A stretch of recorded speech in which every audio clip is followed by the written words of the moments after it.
Sur le site de l'autoroute ce matin, et entouré des techniciens et responsables du chantier, le ministre de la Construction de la Patrie parcourt l'emprise déjà dégagée sur les 332 km. Le constat est visible. En seulement 2 mois, le paysage a profondément changé. Bulldozers et niveleuses ont déblayé et libéré l'espace destiné à accueillir la future autoroute.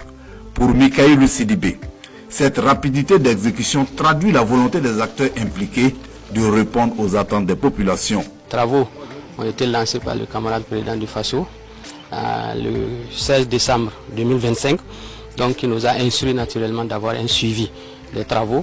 Et nous sommes là aujourd'hui pour faire le point, en tout cas faire le suivi de la première phase des travaux qui consiste aux travaux préparatoires. Et nous sommes en tout cas heureux de constater que sur un linéaire de 332 km, les travaux sont totalement achevés. On va dire en moins de 2 mois, nous sommes totalement à la fin du tracé. Donc c'est le lieu pour nous en tout cas de féliciter l'équipe de FASO Mebo avec à leur tête le directeur général. Nous les encourageons en tout cas à engager la seconde phase qui consiste essentiellement aux travaux de terrassement. Et ce que nous avons en tout cas appris, c'est que les engins sont positionnés effectivement pour ces travaux de terrassement également. Donc c'est véritablement un exploit. Présent aux côtés du ministre, le directeur général de l'agence FASO Mebo ne cache pas sa satisfaction. Au-delà du déblayage, cette phase marque une étape décisive dans la concrétisation de l'autoroute.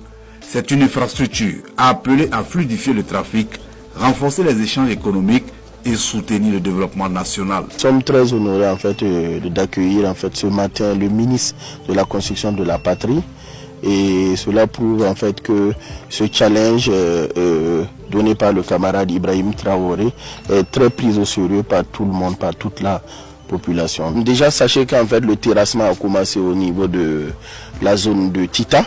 Simultanément, il y a plusieurs tâches en fait qui sont déroulées, parce que pour un projet de cette envergure, il y a plusieurs tâches qui doivent être en fait simultanément déroulées. Pour les autorités, le suivi régulier des travaux est indispensable afin de garantir la qualité et la transparence dans l'exécution des projets structurants. À mesure que l'emprise se libère et que le tracé se précise, c'est un nouveau corridor de mobilité qui prend forme entre les 2 grandes villes du pays.